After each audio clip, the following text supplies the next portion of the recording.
Alam mo, ang ibang Pilipino kulang sa disiplina eh. Walang disiplina. Tsaka karamihan sila kanila tamad. Yung iba din talagang matigas sa ulang, uba naman, ayos naman. Sa mga pagkakataong ito, nakikita ang pagbaliwala at pagsuway sa utos ng ilang Pinoy sa otoridad at mga kautusan.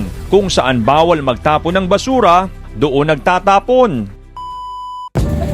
Ang pamamahala ng basura ay ang simpleng paraan ng maayos na pagtatapon, paghihiwalay at pagsasegregate ng mga basura para hindi magdulot ng problema sa ating kapaligiran. At mahalaga ito kasi nakakatulong para maiwasan ang sakit, mabawasan ang baha at mapanatiling malinis ang lugar. Mas okay kung nila sa komunidad maayos at kalat-kalat, diba? Tama.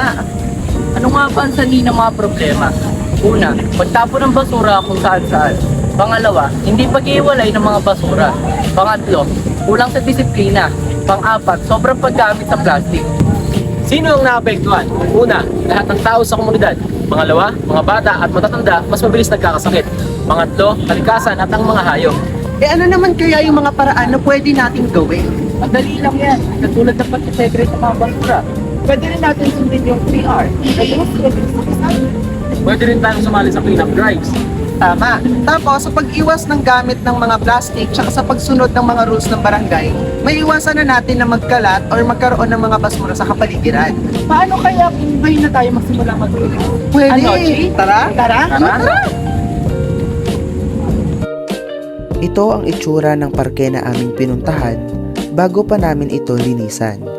Kung makikita ninyo, puno ng basura at kalat ang kapaligiran at hindi rin nawawala ang mga dahon na galing na rin sa mga puno. Kaya naman sinimulan namin ang paglilinis gamit ang walis. Ang pagwawalis ay ginagawa upang ipunin ang mga nakakalat na basura.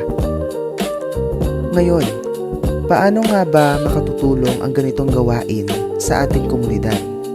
Sa ganitong paraan, makatutulong tayo na maiwasan ang mga sakuna tulad na lamang ng baha. Dahil ang mga basura ay maaaring bumara sa mga agusan ng tubig. Pagtapos naming magwalis ay pinulot namin ang mga basura na maaaring nabubulok, di nabubulok at nare-recycle. Pangatlo ay itinapon namin ang mga basura sa tamang basurahan. Kung ito ba ay nabubulok, di nabubulok o kaya naman pwede pang magamit. Pagkatapos naming suriin ang mga basura ay itinabi namin ito ng maayos at pinagkumpul-kumpol upang ang mga basurero ay maayos na mailagay ito at maitapon sa truck ng basura. At ito na nga ang itsura ng aming kapaligiran matapos kaming maglinis. Sa ganitong kalagayan ng ating kapaligiran, mas maginhawa ang ating pamumuhay.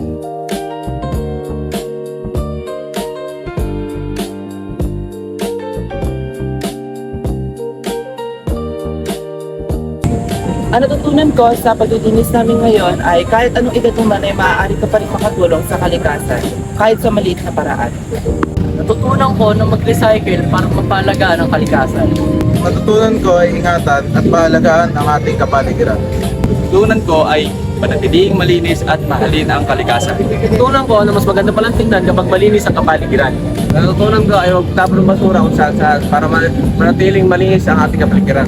Ang natutunan ko sa pagpapahalaga ng ating kalikasan ay para rin sa ating kalusugan. Ang natutunan ko ay pahalagaan at mahalin ang kalikasan. Ang natutunan ko ay kahit sa maliit na basura na hindi natin pinapansin, ay magiging malaking problema pag ito ay naipon.